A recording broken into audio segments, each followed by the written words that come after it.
الرحمن الرحيم والنجم إذا هوى ما ضل صاحبكم وما غوى وما ينطق عن الهوى إن هو إلا وحي يوحى علمه شديد القوى ذو مرة فاستوى وهو بالأفق الأعلى ثم دنا فتدلى فكان قاب قوسين أو أدنى فأوحى إلى عبده ما أوحى ما كذب الفؤاد ما رأى أفتمارونه على ما يرى ولقد رآه نزلة أخرى عند سدرة المنتهى عندها جنة المأوى إذ يغشى السدرة ما يغشى ما زاغ البصر وما طغى لقد رأى من آيات ربه الكبرى أفرأيتم اللات والعزى ومناة الثالثة الأخرى ألكم الذكر وله الأنثى تلك إذا قسمة ضيزى إن هي إلا أسماء سميتموها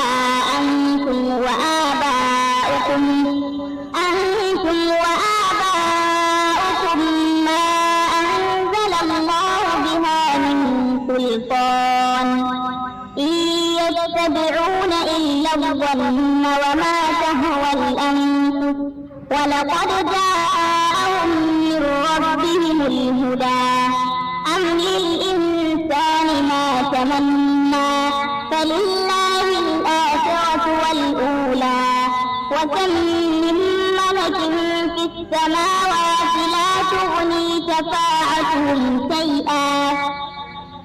لا تغني شفاعتهم شيئا إلا من بعد أن يأذن الله لمن يشاء ويرضى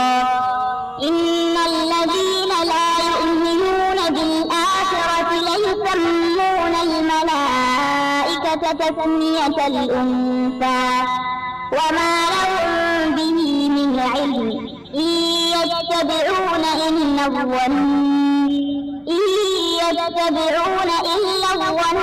وإن الظن لا يغني من الحق شيئا فأعرض عمن تولى عن ذكرنا ولم يرد إلا الحياة الدنيا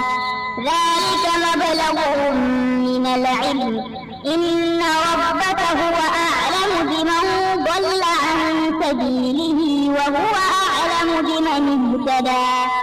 ولله ما في السماوات وما في الأرض ليجزي الذين أساءوا بما عملوا ويجزي الذين أحسنوا بالحسنى الذين يجتنبون كبائر الإثم والفواحش إلا اللمم إن ربك واسع المغفرة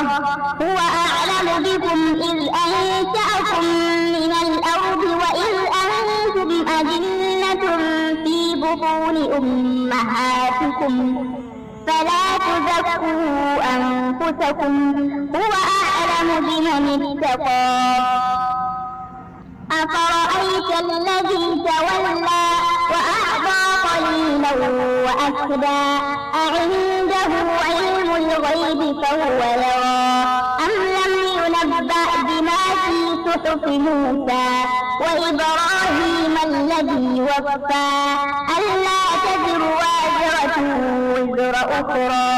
وأن ليس للإنسان إلا ما سعى وأن سعيه سوف يرى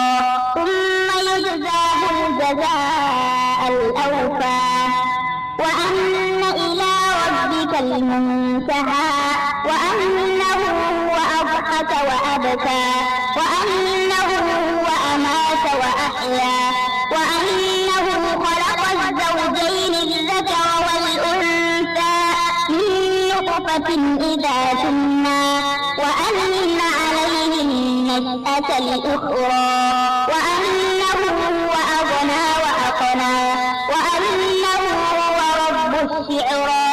وأنه أهلك عادا الأولى وثمود فما أبقى وقوم نوح من قبل إنهم كانوا هم أظلم وأطغى والمؤتفكة أهوى فغشاها ما غشى فبأي آلاء ربك تتمارى هذا نذير من النذر الأولى أزفت الآزفة ليس لها من دون الله كاشفة أفمن هذا الحديث تعجبون وتضحكون ولا تبكون وأنتم سامدون فاسجدوا